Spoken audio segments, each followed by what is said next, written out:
Nah, harusnya Komisi Etik turun tangan, bergerak. Cuma sejak tragedi Kanjuruhan ini terjadi, saya nggak ngedenger tuh Komite Etik bersuara. Senyap aja ya, tiarap sepertinya. Jadi justru keputusannya dibunyikan oleh TGIPF yang saya menyesalkan lah, kenapa pelatih Sinteyong mengatakan seperti itu. Atau dalam pemberitaan kan kalimatnya, judul-judulnya kan mengancam mundur kan. Jika Iwan Bule juga mundur. Exco lama ini boleh mencalonkan diri lagi nggak kalau menurut Pak Piropan? Kan diminta mundur. Boleh mencalonkan lagi nggak di KLB percepatan? Kalau saya sudah nggak perlu lah, untuk walaupun memang orang bilang oh bisa mencalonkan, tapi nggak perlu. Nggak perlu dong. Jadi sepertinya minggu-minggu ini akan ada berita besar kalau dugaan saya, penerawangan saya. Wih, penerawangan, bos. Ada berita besar ini. Iya, kelihatannya minggu inilah.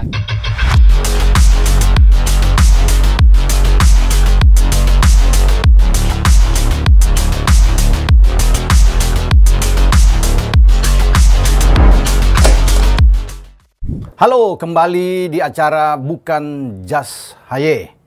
Dan kita akan berbicara bersama dengan kawan saya, Bung Towel, sudah ada di studio. Ini soal Kanjuruhan setelah TGIPF atau Tim Gabungan Independen Pencari Fakta yang dipimpin oleh Menko Polhukam Pak Mahfud MD sudah merekomendasi hasil temuan mereka ya di lapangan, bekerja hampir 2 minggu ya sebelum rekomendasi ini diberikan kepada Presiden, dan banyak memang rekomendasi itu. Bukan saja buat PSSI, PT LIP juga, untuk broadcast, Polri, TNI, security officer, banyak, Panpel termasuk. Tapi khusus dengan Bung Towel ini saya akan bicara di sepak bola aja, tentunya di PSSI, rekomendasi buat PSSI. Dan sekarang sudah ada Bung Towel di depan saya. Ini Bung, kita langsung mulai, Bung, kalau bisa melihat dengan temuan yang ada di antara, kan total itu 712 korban. Di antaranya meliputi 132 yang meninggal. 96 luka berat, 484 luka ringan dan sedang. Ini kan tidak main-main. Rekomendasi yang paling banyak diperbincangkan orang di sini yang diberikan yaitu bagaimana PSSI mungkin secara normatif tidak boleh masuk intervensi ke dalam. Tapi secara etika, moral, budaya, Andi Luhung ini harus ada pertanggungjawaban saya pikir dari PSSI, dan itu sudah dilakukan oleh TGIPF. PSSI harus bertanggung jawab, dan diantaranya itu pengurus PSSI, ketua umum dan jajarannya, mungkin para exco itu diharapkan mundur. Nah, bagaimana untuk menanggapi hal ini? Iya, betul. Jadi kita lihat bahwa TGIPF sudah memberikan kesimpulan dan rekomendasi. Rekomendasi untuk PSSI salah satunya tadi itu, bahwa harus ada tanggung jawab, bukan secara hukum tetapi tanggung jawab secara moral dan etik. Betul. Sebetulnya bicara soal moral dan etik ini juga di ranah sepak bola ada. Ada yang namanya komite etik kan di PSSI. Betul. Badan Yudisial PSSI ada namanya Komdis, Komisi Disiplin, Komisi Banding, dan Komisi Etik. Nah, harusnya Komisi Etik turun tangan, bergerak. Cuma sejak tragedi Kanjuruhan ini terjadi, saya nggak ngedenger tuh Komite Etik bersuara. Senyap aja ya, tiarap sepertinya. Jadi justru keputusannya dibunyikan oleh TGIPF yang meminta pertanggungjawaban moral dan etik, yaitu Ketua Umum dan Exco, jajaran Exco mundur. Itu yang pertama. Yang kedua kan minta KLB dipercepat. Yang ketiga bahwa pemerintah tidak akan menerbitkan izin pertandingan selama belum ada perubahan yang signifikan terhadap kompetisi Liga 1, 2, dan 3. Nah, ini kan pertanyaannya sudah dilaporkan. Tinggal bagaimana rekomendasi ini diterapkan atau diimplementasikan. Kan begitu sekarang. Kita menunggu itu. Yang kedua, kita menunggu respon PSSI. Karena sejak hari Jumat, sejak TGIPF preskon menyampaikan rekomendasinya itu, PSSI kan belum menyampaikan pernyataan apapun. Sepi juga. Walaupun Jumat sampai Sabtu itu kabarnya mereka melakukan rapat exco. Tapi sampai hari ini paling tidak sampai kita merekam video ini hari Senin, kita nggak mendengar apa-apa dari PSSI. Mestinya harus ada itu ya? Harus ada respon. Karena kita mau tahu sebetulnya PSSI bagaimana responnya dengan seperti ini. Yang kedua, pertanggal hari ini kan jadwal agendanya adalah bertemu dengan AFC dan FIFA di Kuala Lumpur. Jadi PSSI-nya sedang ada di Kuala Lumpur. Tanggal 18 hari Selasa berarti itu FIFA datang, kan jadwalnya begitu. Iya, iya. Jadi sepertinya minggu-minggu ini akan ada berita besar kalau dugaan saya penerawangan saya. Wih, penerawangan, bos. Ada berita besar ini. Iya, kelihatannya minggu inilah gitu. Eskalasinya akan lebih meningkat di minggu ini. Betul. Mungkin selepas kedatangan FIFA ke Indonesia yang tanggal 18, hari ini 17, hari Senin, 18 Selasa, ya mungkin Rabu, Kamis, Jumat mungkin eskalasinya makin meningkat lah. Terkait kasus atau tragedi Kanjuruhan ini. Ya. Iya. Nah, Om. Ya. Saya ini bicara melihat apakah memang TGIPF ini sudah bekerja maksimal di mata Anda sehingga menerbitkan rekomendasi-rekomendasi yang ini, dan akhirnya pada puncaknya kan luar biasa menyuruh mundur PSSI. Ini kan suatu hal yang ini sudah maksimal mereka lakukan. Iya, sebagai pertanggungjawaban moral dan etik saya sepakat itu. Ya. Karena secara struktural PSSI pun kan harus bertanggung jawab. Iya, benar. Karena pertandingan Arema Persebaya itu di bawah kendali operator liga. PT Lib. PT Lib kan mendapatkan kewenangan dari PSSI. Betul. Jadi lihatnya harus dari ranahnya hukum sepak bola, yuridiksinya kan itu. Ingat statuta pasal tentang PSSI itu kan disebutkan bahwa PSSI adalah satu-satunya organisasi sepak bola yang bersifat nasional, yang punya kewenangan mengatur, mengawasi dan menyelenggarakan pertandingan dan kompetisi. Nah, itu kan sebuah kehormatan, satu-satunya organisasi otoritas tertinggi. Tapi di balik kehormatan itu kan pasti harus ada tanggung jawab. Kan dianggap ada kelalaian dalam regulasi, dalam menjalankan pertandingan dengan aman gitu loh. Sistem pertandingan yang dijalankan masih banyak hal-hal yang dianggap oleh TGIPF bermasalah gitu kan, kurang, lalu kemudian menimbulkan hal fatal. Sayangnya sejak Kanjuruhan terjadi tragedi itu mestinya dari awal ya. Ya. Ketua umum kita langsung tampil di depan sebenarnya. Ini kan baru TGIPF Jumat, baru Kamis kalau nggak salah mengaku bertanggung jawab dan mohon maaf. Mohon maaf ya. Mestinya kalau dari awal ya, hanya beberapa jam ini enak ya. Betul. Di gentle gitu. Malah yang terekam oleh publik kan sejak awal adalah lewat juru bicaranya kan. Itu lebih banyak berlindung di balik pasal keselamatan itu. Ya, safety dan keselamatan yang dilepaskan tanggung jawabnya. Dan setelah dipanggil oleh TGIPF untuk mengkonfrontir ini, PT Lib dipanggil, PSSI dipanggil, semua lempar tanggung jawab. Semua melempar tanggung jawab. Iya. Seakan-akan tidak mau disalahkan. Nah ini kan, itu benar-benar terjadi itu bagaimana tuh bisa? Padahal ini kan tanggung jawab. Ini tragedi sepak bola di era modern yang menurut saya terburuk. Iya. Betul. Kalau yang di Peru kan itu tahun 64. Udah terlalu Heysel, lama. 84. Iya. 85. Yang paling kesini memang. Iya. Yang ini era modern. Katakan dalam satu dekade terakhir, 10 tahun terakhir aja. Ya. Ini paling buruk. Betul. 132. Iya. Dengan 712 belum korban. Yang apa tadi luka berat. 96 itu kan pasti ada dampaknya. Iya. Yang luka ringan juga. Iya, bisa aja ke depan ini ada juga yang bisa meninggal, walaupun kita berharap jangan sampai lah. Jangan sampai. Ya, cukup sampai di 132 ini. Nah, dengan dampaknya ketua umum dalam hal ini Pak Iwan Bule diminta untuk mundur apa semua, kemudian muncul pelatih nasional kita Sintayong ini yang masuk itu. Tapi sebelum itu menarik nih. Coba. Papi Ropan. Iya. Jadi Exco, ketua umum dan Exco diminta mundur. Ya, itu betul. Ya, betul. Menurut saya sekjen pun harus, karena asalnya kan dia juga Exco. Ya, dia dipilih oleh Kongres sebagai Exco. Iya. Hanya kemudian kayak main catur lokir kan, perannya berubah jadi sekjen. Dari PLT sebelumnya kan? Dan dari dulu PLT sekjen dulu, karena dia Exco. Ya, dia melepas Exco-nya. Jadi menurut saya sih dia juga bagian Exco karena dipilih oleh Kongres sebagai Exco. Iya. Harusnya mundur juga. Kalau mau lebih dipertajam dari rekomendasi TGIPF itu. Iya, satu, tentang Kongres. Sekarang kan Kongresnya Exco lama ini boleh mencalonkan diri lagi nggak kalau menurut Papi Ropan? Kan diminta mundur. Iya. Boleh mencalonkan lagi nggak di KLB percepatan? Kalau saya sudah nggak perlu lah, untuk walaupun memang orang bilang bisa mencalonkan, tapi nggak perlu. Nggak perlu dong. Ya, berarti nggak perlu lah. Kalau kita mau bahas lebih dalam, harusnya dipertajam bahwa nggak boleh lagi Exco. Itu kalau sudah periode saat ini untuk maju lagi. Iya dong. Maju dalam Kongres KLB pemilihan. Kalau sudah satu paket misalnya ketua umum, wakil ketua umum dan Exco mundur sebagai tanggung jawab moral mereka dan etik. Ya nggak ngapain mau maju. Iya kan? Walaupun mungkin mereka masih keinginan untuk maju, tapi sebaiknya udahlah memberikan kesempatan kepada muda-muda ini untuk selalu bisa lebih fresh lah PSSI Ya. Sekarang KLB percepatan, bagaimana mengeksekusinya? Kan begitu. Iya. Menurut hemat saya tentu harus dengan fondasi hukum sepak bola yang benar. Iya. Supaya kita beresin sesuatu dengan dasar yang benar. Iya. Statuta. Betul. Statuta bilang bahwa KLB bisa diminta oleh Exco. Kan begitu. Iya. Jadi kalau runutan administratifnya Exco yang sekarang melakukan agenda kongres percepatan. Kongres biasa. Di dalam kongres itu agendanya adalah mereka mundur, satu. Kedua adalah penetapan kongres luar biasa waktunya. Ketiga adalah penetapan komite pemilihan dan komite banding pemilihan. Ya. Lalu kongres mengetuk, kan itu satu pertama mekanisme. Yang kedua, anggota atau voter bisa juga mengajukan KLB. Oh bisa? Bisa. Tapi sejauh ini kalau Pak Piropan perhatikan, ada nggak voter atau anggota yang bersuara? Nggak ada. Nggak ada ya? Kecuali Aksanul Kosasi, ownernya Madura United. Iya. Yang seingat saya yang bersuara kan. Betul. Yang lainnya? Diam.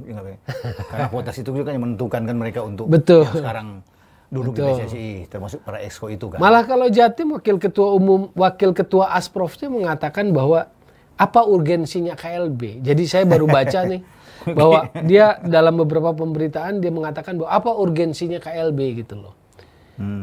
Jadi berarti itu dari Asprof Jatim lah, wakil ketua umumnya Amir Burhanuddin. Iya, berarti mereka nggak mau lah untuk mau KLB kan? Berarti begitu kan? Ya. Kalau sudah bilang apa artinya urgensi? Apa urgensinya KLB? Iya, nggak mau untuk ke sana. Ya. Yang ketiga, KLB bisa dilakukan dengan peran serta FIFA.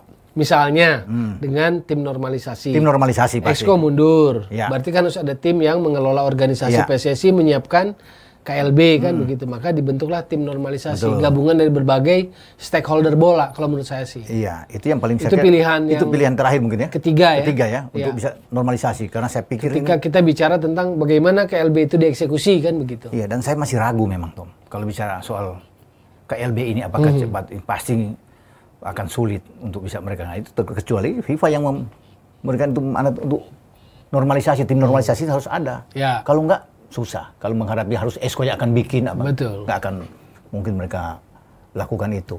Nah sekarang setelah Towel mengatakan tadi itu bagaimana dengan Sintayong yang sekarang masuk karena itu kemudian bicara ikut-ikutan bahwa saya akan mundur juga kalau ketua umum PSSI karena ini sahabat mungkin dekat karena apa yang dia minta diikutin, ya kan? Naturalisasi oke.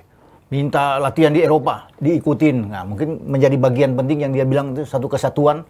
Jadi kalau ada bosnya minta mundur dia juga akan ikut. Kan dia urus aja semuanya latihan aja kan bola. Nggak usah masuk ke dalam gitu. Gimana? Untung? Saya menyesalkan lah kenapa pelatih Sintayong mengatakan seperti itu. Atau dalam pemberitaan kan kalimatnya judul-judulnya kan mengancam mundur kan. Ya. Jika Iwan Bule juga mundur. Ya. Jadi sangat menyesalkan karena Sintayong kan orang teknikal. Orang profesional. Ini situasi masalahnya adalah masalah organisasi. Masalah administrasi organisasi. Backgroundnya atau kasus yang memicunya adalah tragedi Kanjuruhan. Ada korban jiwa. Ada supporter yang sedang berduka secara keseluruhan. Ada supporter Aremania secara khusus yang jadi korban beserta keluarganya. Nah, menurut saya ini iklim yang nggak bagus ketika ada pernyataan seperti itu. Jadi begini, bahwa Sintayong kita tahu bahwa punya barisan penggemar, fan, pendukung dia kan, yang fanatis, yang die hard gitu. Nah, cuma jangan dipertentangkan di situasi ini. Kan ada kelompok supporter yang sedang berduka, jangan dipertentangkan dengan kelompok mereka yang sangat mengidolai, sangat die hard fan buat Sintayong. Jadi iklim suasananya nggak bagus. Jadi menurut saya pernyataan Sintayong itu nggak bijak, nggak wise gitu loh. Karena sekali lagi koridor dia adalah ranahnya teknikal. Ini urusannya organisasi, nggak usah campur aduk. Seperti itu. Dia melatih aja, ya fokus. Ya mempersiapkan tim, meningkatkan kualitas timnas kan begitu. Mencapai target-target timnas itu aja fokusnya. Ketika dia menyuarakan seperti itu agak terbelah memang. Dia tadi. Ada yang pendukungnya, ada yang memang sampai muncul kan tagar itu yang trending itu.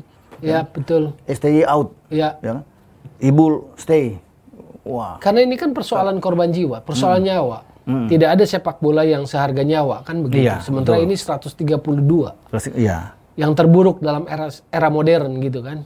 Jadi nggak usah masuk area situ sehingga kesannya ada nanti pertempuran di jagat maya itu kan pertempuran antara kelompok yang sedang berduka, supporter, dengan mereka yang fanatik garis kerasnya Sinteyong gitu loh.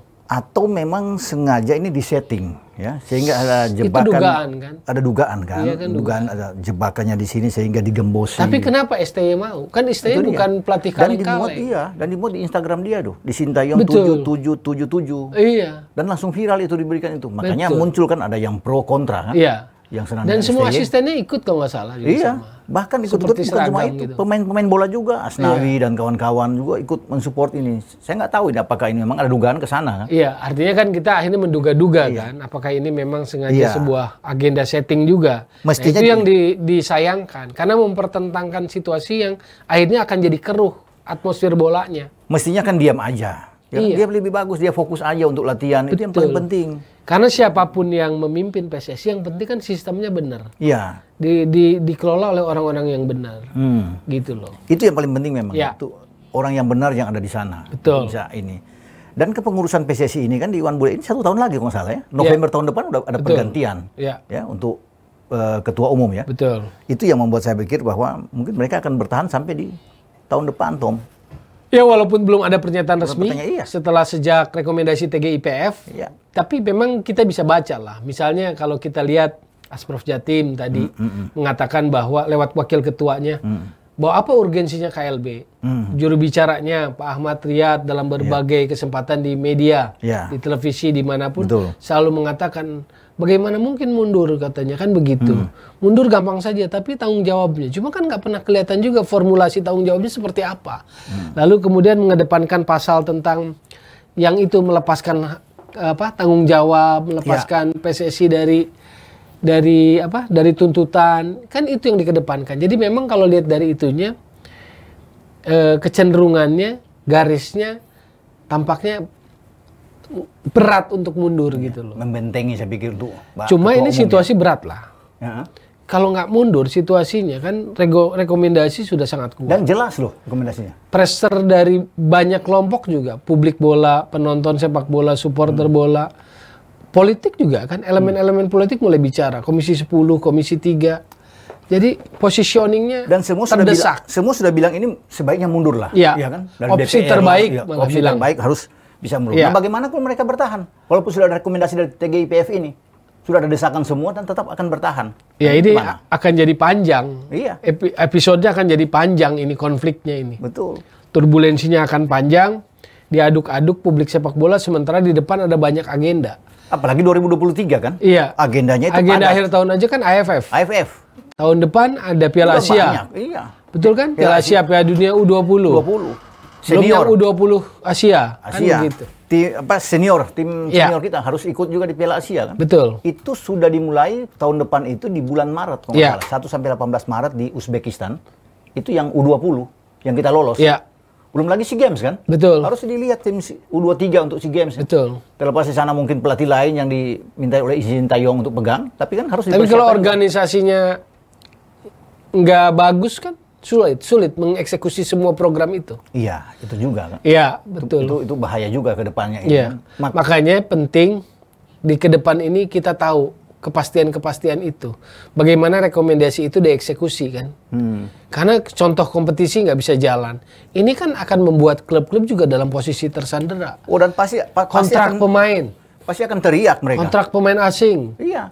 Masalah soal pelurusan gaji kan berjalan terus ini. Kontrak. Harus ada situasi yang disesuaikan jika terjadi sesuatu, kompetisi tidak bisa jalan. Bahaya nih kalau kontrak sampai ke depan ini kan bagaimana tuh. Jadi ini perlu tindakan-tindakan cepat.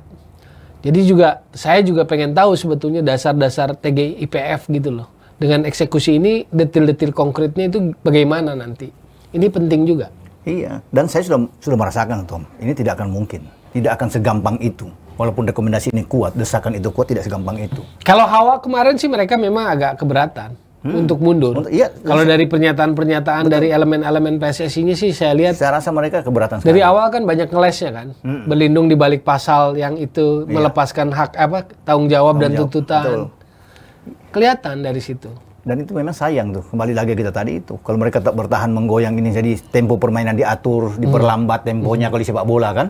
Nah ini itu mengganggu semua Tapi balik lagi tadi kalimat kuncinya, ini soal moral dan etik gitu loh. Ada korban jiwa yang nggak bisa dianggap remeh, dianggap sederhana gitu loh.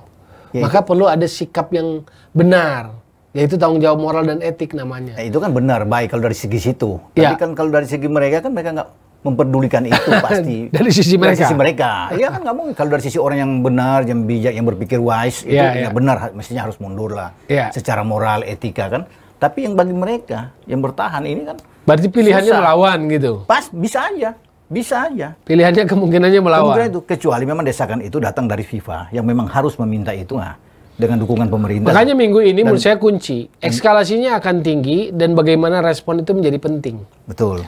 17 ini kan tanggal hari Senin ini kan di pertemuan PSSI, AFC, FIFA di Kuala Lumpur. 18 FIFA datang ke Indonesia. 19, 20, 21 kita lihat.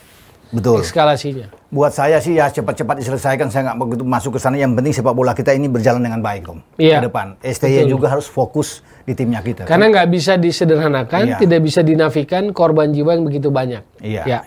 Dalam konteks sistem pertandingan sepak bola yang dijalankan, yang tanggung jawab tertingginya PSSI kan. Bahwa PT LIB punya salah, bahwa Panpel punya salah, tapi nggak boleh sekedar mereka kan. Semua. Dan saya mau memang ini cepat diatasi, ya. Kemudian liga ini berjalan dengan baik karena ini menyangkut banyak orang. Bukan cuma gaji pelatih, pemain, ya ofisial, tapi kan juga mengganggu juga kalau nggak ada kompetisi, yang jualan-jualan di stadion dan segala macam itu kan. Habis dampak ekonominya kan terganggu. Betul. Jadi itu dengan 1 bulan aja udah berasa, apalagi 2-3 bulan kan. Atau katakan ini dimulai nanti bulan Januari, wah terpukul juga. Padahal ini kan di setting itu akhir November liga sudah harus dimainkan mestinya. Ya kan, tapi kalau dengan ini belum selesai, makanya ini momentum. Momentum bisa nggak momentum ini dieksekusi dengan benar dan bagus, dengan mulus gitu loh. Betul. Untuk semua pihak. Karena nggak boleh momentum ini hanya jadi setengah matang atau prematur atau nggak jadi apa-apa. Hanya terulang lagi gitu loh mekanismenya. KLB, lalu siapa yang muncul di situ. Katakanlah bukan orang lama tetapi orang baru, rasa orang lama kan juga bisa. Nah hal seperti itu yang menurut saya harus diwaspadai. Karena mungkin saja kan bisa terjadi bahwa mereka bilang udah selesaikan aja, toh tinggal 1 tahun, ngapain buru-buru untuk mundur. Tapi rekomendasi TGIPF jelas sekali kan. Ya mereka memang jelas, tapi berikan kesempatan lah kita untuk ke depan, bisa aja kan semua itu diolah dengan baik kan. Kecuali mereka benar-benar ya udah kita mundur. Tapi berhadapannya dengan publik berarti. Iya, pasti dengan publik. Masyarakat yang akan menilai mereka. Nah, satu lagi Tom, ini masalahnya juga bagaimana sekarang rekomendasi dari TGIPF ini untuk menyuruh, bahkan Presiden sudah mengatakan itu Kementerian PUR PUPR ya. Itu harus datang ke semua stadion, evaluasi melihat itu sehingga harus ada standar yang sesuai dengan standar FIFA. Karena selama ini kan di kita itu kan banyak stadion juga yang belum punya standar tapi dipaksakan untuk dipakai, termasuk di Liga 1 apalagi di Liga 2. Nah, itu pandangan Anda bagaimana? Sudut pandang Anda melihat ini? Ya kalau ada instruksi seperti itu, verifikasi stadium lalu stadium diperbaiki ya tentu positif. Karena bicara infrastruktur memang itu ranahnya pemerintah, ranahnya government. Government harus terlibat di sepak bola, salah satu aspeknya adalah memperbaiki infrastruktur. Infrastruktur itu bisa stadium. Stadiumnya harus betul memenuhi standar FIFA. Cuma untuk memenuhi standar FIFA kan seringkali nggak bisa harga mati. Kan sepak bolanya nggak boleh jadi mati. Artinya proses itu harus berjalan. Kan standarisasi stadion itu nggak pernah harga mati harus A gitu standar FIFA kan nggak. Yang penting memenuhi standar secara kelayakan. Kan ada AFC Stadium Regulation, ada FIFA Stadium Regulation, ada stadion untuk kelas pertandingan apa, ada stadium untuk kelas pertandingan internasional, untuk timnas dan seterusnya. Tetapi arahnya ke sana itu udah benar. Itu sih udah benar. Lalu persoalan verifikasi kan secara teknis itu areanya PSSI juga. Di mana itu PSSI memverifikasi stadion? Di area klub licensing profesional. Kan salah satu aspek yang harus disertifikasi atau diverifikasi oleh PSSI dalam klub licensing profesional itu adalah aspek infrastruktur. Nah, berarti kan kalau ada kekurangan berarti selama ini ada keabayan, kecerobohan, kegegabahan dalam melakukan verifikasi itu. Kan begitu. Tapi buat saya juga sendiri melihat, apakah sudah pantas ya? Kalau di Eropa sana kan single seat dipakai di sini. Nah, kita bisa nggak semua stadion yang ada di Single seat itu kalau berdasarkan dari surat edaran AFC itu wajib untuk yang timnas, untuk level internasional. Internasional ya? Iya. Harus single seat. Iya. Nah, tapi diharapkan semua stadion bisa single seat. Diharapkan gitu. Ya? Diharapkan. Nah, karena lebih mudah terkontrol. Nah, ketika stadion single seat, kapasitasnya pasti akan lebih berkurang. Nah, mungkin ada banyak klub-klub yang tetap mempertahankan, atau sebetulnya klub nggak punya stadion, yang punya kan Pemda. Itu mempertahankan area tribun biasanya di utara atau selatan. Di utara atau selatan itu tanpa single seat. Di situ biasanya ultras itu kan numpuknya di situ kan. Di situ, di utara, banyak pemain gitu. Tapi sebetulnya anjuran kedepannya single seat lah. Lebih enak gitu ya, lebih bagus itu. Walaupun Dortmund kan meminta tetap ada area itu kan yang ultras kan. Begitu, cuma kan ketertibannya kan belum. Berarti kan kedewasaan dari penonton juga penting. Iya. Kalau saya baca ini rekomendasi yang diberikan TGPF ke PSSI juga memang banyak nih, Dok. Ya. Untuk harus diatasi. Kalau di bawah ini PSSI dan Polri berkoordinasi untuk menyusun regulasi pengamanan. Ya. Pertandingan sepak bola yang sesuai dengan standar FIFA. Ya. Ya, unsur kepolisian ini hanya sebagai supporter, tenaga pengamanan, ya, direkrut dan tenaga profesional. Match stewarding. Steward, iya. Ya. Ini penting. Penting. Steward ini. Ya. Nah, itu sudah maksimal nggak kita selama ini melakukan itu? Karena kita, saya nggak melihat tuh kalau kayak di Eropa itu yang stewardnya itu berdiri tidak menonton pertandingan. Karena aparat keamanan masih di luar. Iya. Yang menghandle penonton di dalam adalah match stewarding itu. Iya. Begitu ada situasi chaos yang di luar kemampuan match stewarding baru masuk. Iya. Nah, itu yang mungkin harus dibicarakan supaya kita mengarah kepada aturan yang seperti terjadi di negara-negara yang maju sepak bolanya. Jadi mereka bagaimana menghadap ke penonton semua. Ya. Itu kan penting, itu harus benar-benar ada di. Dan nggak boleh juga kita. Begini, ada dalih bahwa misalnya masuk ke stadion itu kebiasaan. Karena kan lapangan itu area yang ada aturannya, ada yuridiksi hukum sepak bolanya, ada yuridiksi sepak bolanya. Jadi jangan berdalih misalnya karena lokal wise gitu. Kebiasaan lokal masuk lapangan nggak boleh. Jadi aturan itu juga harus dipahami oleh para supporter. Makanya edukasi supporter, engagement supporter itu penting, paham. Iya. Ini field of play ini memang area yang harus steril kan begitu. Jangan begini alasannya. Ini kebiasaan, ini local wisdom misalnya contoh di PSMS Medan rap-rap gitu setengah tiang. Kan tetap nggak boleh, nggak bisa dalihnya. Ini alasan apa? Local wisdom kami gitu. Enggak kan, yang digunakan di area itu adalah law of the game. Kalau pelanggarannya terlalu keras, agresif ya kartu kuning. Jangan protes-protes karena ini local wisdomnya rap-rap setengah tiang, lalu excuse kan nggak boleh. Jadi begitu masuk ranah sepak bola ya aturannya aturan internasional lah. Aturan sepak bola yang diterapkan gitu loh. Tapi ya penting juga kalau Tuhan bilang tadi itu. Edukasi terhadap supporter ini penting. Ya.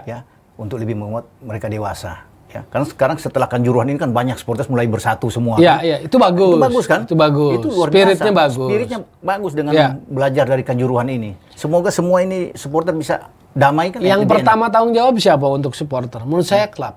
Karena kan supporter itu terafiliasi dengan klub. Dengan klub, iya.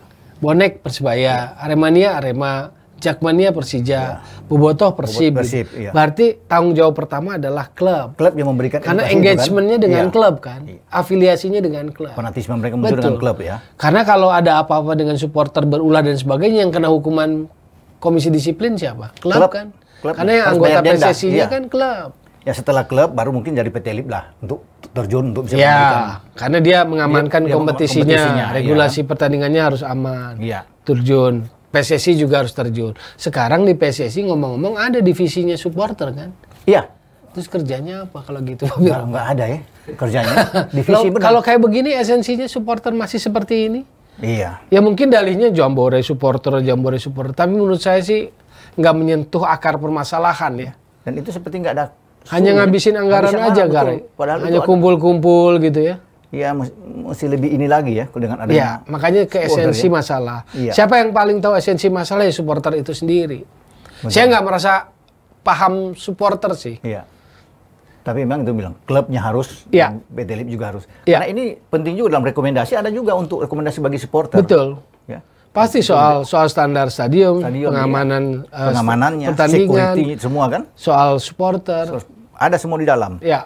Nah, yang paling penting juga yang banyak dibicarakan ketika tragedi Kanjuruhan ini berlangsung. Ya.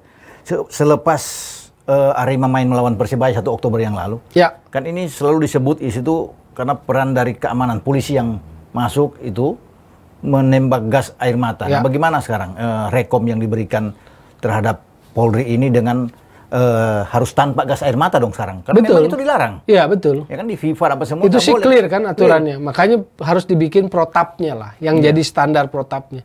Jadi aturan yang dipahami oleh pihak kepolisian juga. Selama ini regulasi ini jangan disimpan saja di football family. Yang regulasi FIFA itu. Sekarang kan udah tahu nih, udah terbuka semua. Jadi nggak boleh lagi memang senjata api dan gas air mata dibawa. Tapi yang terjadi di Kanjuruhan kan makanya itu sebuah kesalahan fatal. Iya. Makanya itu sebuah kesalahan fatal. Tapi ini ada sepengetahuan mungkin dengan PSSI atau dengan PT LIP sudah tahu itu, atau mereka sudah tahu regulasinya bahwa nggak boleh. Makanya kan nggak boleh bawa itu. Kalau kita sebagai Panpel, sebagai PT Panpel. LIB, sebagai PSSI, ya kita harus bicara. Ketika itu mereka nggak tahu, kita harus kasih tahu.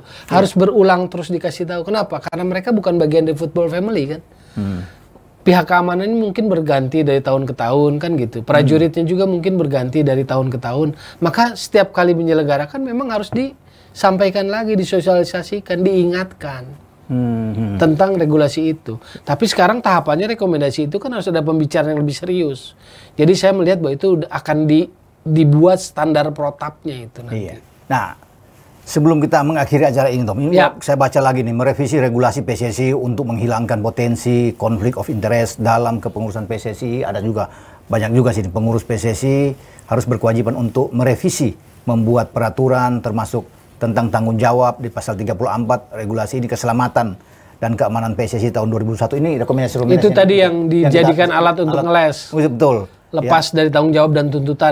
Memastikan bahwa semua regulasi PSSI dilaksanakan dengan aturan mulai dari tahap perencanaan sampai dengan tahap berakhirnya pertandingan. PSSI harus melaksanakan pembinaan kepada para pelaku olahraga, ya, to Mexcom atau wasit, semua ini juri Panpel melalui pelatihan-pelatihan yang terukur dan ini terverifikasi secara berkala. Ya. Itu yang menjadi rekomendasi. Berarti memang semua unsur ini kerja keras ya. Wasit juga harus di Panpelnya detailnya harus banyak lah, itu detailnya banyak. Kalau baca semua ini, waduh, sampai pagi nggak habis kita bicara ini.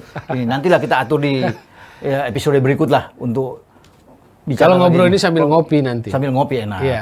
Ngopi duduk tenang, ada pisgor itu, pisang goreng, wah itu lebih lancar kita ngomong. Tapi kan poin-poinnya sudah kita sampaikan dalam bukan jas saya ini. Iya. Poin-poin dari rekomendasi khususnya terhadap PSSI. Iya. 3 poin tadi. Yang paling penting itu. Oke, sampai di sini dulu pembicaraan kita tentang Kanjuruhan ini, ya, bersama dengan Bung Towel. Terima kasih Bung Towel. Sama-sama. Pak Piropan. Iya, saya juga berterima kasih ya, Anwar, terima kasih ya. Ini penting buat kita untuk ke depan. Jadi Anda tetap harus mengikuti di Bukan Jas Haye. Sampai di sini, sampai jumpa pada kesempatan berikut. Ciao.